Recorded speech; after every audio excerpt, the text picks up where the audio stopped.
So welcome to another unboxing video from theplayersaid.com. My name's Alexander, and today we're taking a look at Field Commander Napoleon from DVG. And this isn't a new game by any stretch of the imagination. This came out in 2011. But this is my first time getting it. I actually picked it up at Gen Con 50. And so I just wanted to take a look inside, because I know this one, people love this game, but I don't know if a lot of people have it or have access to it. So just wanted to show you kind of what you get inside, because this box is huge. This is a massive box. You know what? Real quick, let me grab. This is Fields of Despair, which is a 3-inch box from GMT. So you've got a whole extra inch on there. That's how big that box is. So you get a lot of game in here. And this game weighs a good few pounds. It's very, very heavy. It's packed to the brim, as you can see. So we'll take a look at what all you get here. So looks like we've got a full color rules book, which is exciting. And like all the DVG games, their rules fairly light. This has I think they said like a low to moderate complexity, but the rules are spaced out nicely. They're very easily consumed.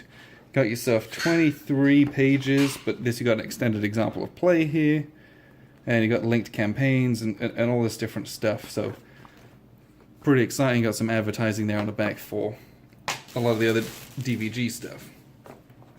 So we have what looks like a cardboard insert here. This is just some air to fill the space with. And then we have, this is a player aid. This is the player help sheet.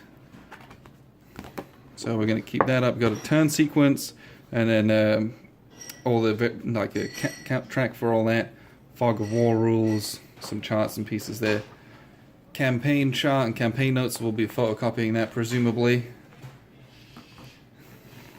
And then we've got just an ungodly amount of cardboard here. So this is going to take a long time to punch. Oh jeez. Let's see if this... Nope. Okay. So we're just going to take a look at some of these counters here. So these are fortifications, garrisons, and recruitment. These are double-sided here, so this is presumably... This is the full strength side. I got a 5 on these. Yeah. And this is the...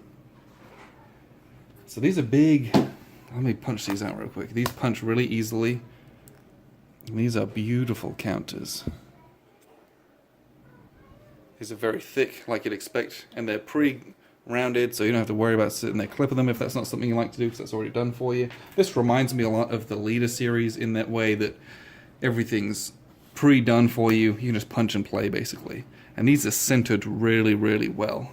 I feel that way, at least comparatively. So I bought Phantom Leader, and some of those were not centered very well. I'm looking at these, don't have that issue. This is like an extremely well put together product. And you can see there's 1, 2, 3, 4, 5. So we got some English, so British units down here, I suppose. Austrians as well. I mean, these are all just units. Units. So we've got some cavalry over here. We got some Ottomans down here. Just so many units in this game. These are all units. Okay, so finally we get to some non-units. Just kidding, here's some more units. We've got some administrative counters down here as well. Well, we've got these different formations here. So we've got wedges, closing in. These look like they're orders of some form. I don't entirely know how the system works, so we're going to take a look at how all of those work here. So looks like you're making a battle plan, and you might get some insight into what's going on. There's just so many more units, just an unbelievable amount. So it's going to be fun punching all of these, and heaven knows how I'm going to store them all. I'm going to have to get a bunch of trays to organize these in bags and stuff. That's 1, 2, 3, 4, 5, 6, 7, 8, 9, 10, 11, 12. 12 full sheets of what are incredibly well-made counters. So I'm very, very happy about that. That's just a lot of cardboard in there. Let's see what else we have. So we have a D10. And this has a 10 instead of a 0. So that's important to note. Okay, I'm going to try and get these boards out, because I think the rest of the game, everything else in here There's nothing else in the bottom of this, so you can see I got this at a reduced price, and I guess it's been sat on the shelves for a while. There's some kind of age spots in there. These are all maps and boards. This is half the reason the game's so heavy. Boom. Very, very small footprint on the table. We'll have some counters. We'll have some of these. There's no cards or anything like that. We're just going to follow the order of battle and how things are going to work. You've got setup here. You've got some rules and bits and pieces. Resupply stuff. You got a sequence of play, and you've got a chart here for playing through the months of the campaign. So here's the enemy orders. So, and I presume these are different on every campaign. So what you'll do is you'll do your stuff, and then the enemy's going to move, and they're going to try to attack you intelligently through this AI. So this is the Italian campaigns. As you can see, you got Milan. This is up in northern Italy here. So what we've got, we'll put that away, and we'll just look at the next one. We'll look at a few of these. So this is Alexandria and Cairo. This is up in Egypt.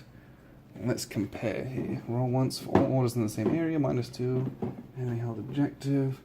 Hold, random, French objective, French. So these actually, no, they're different. Okay. So these enemy orders here, these are slightly different from these ones here. A lot of it's the same, but some of these ones down here are actually very different in that they give you a different amount. This is advanced ×3 on a 13+. This is only an advanced ×2 on the Italian one. So we're getting different games for each of these campaigns. Now, slightly different rules, just to make them balanced and probably more historical. So this one we've got Third Coalition of the Danube. So we're fighting in and around Munich, Nuremberg, Heidelberg, Vienna. So this is southern Germany, Austria. This is a part of the country and part of Europe that my older brother had lived in, so this is cool. I'm sure he'll enjoy taking a look at this.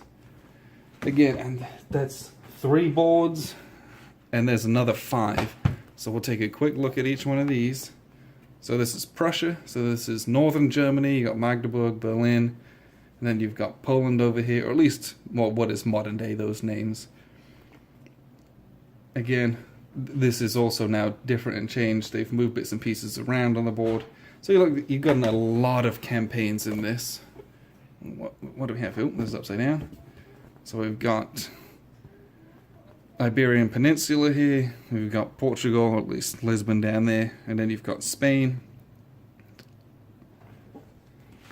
And this one here we have. This is Russia.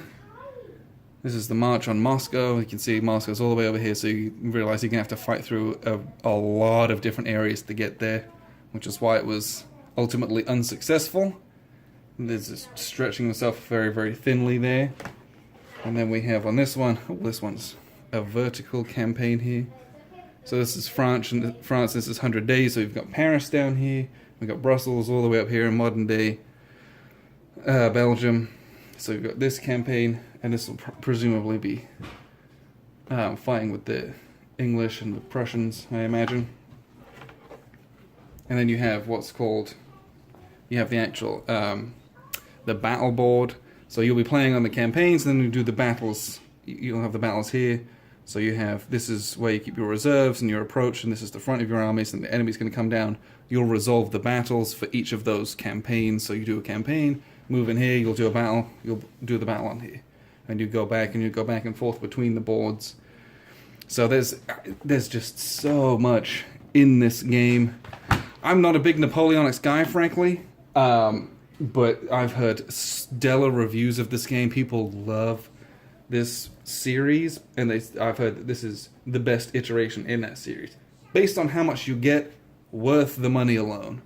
But I'm excited to get to grips with the AI in this game, as I presume they looked fairly simple. You follow that kind of decision tree that wasn't overly complex.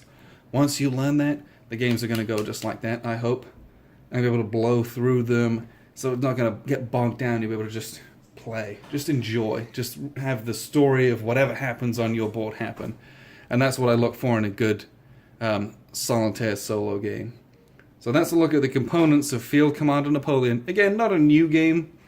by any stretch of the imagination, but a game that I've had kind of on my radar for a long time, and this is one that you can read a review of soon. When I get some plays of this, I'll write up an in-depth review of how this goes.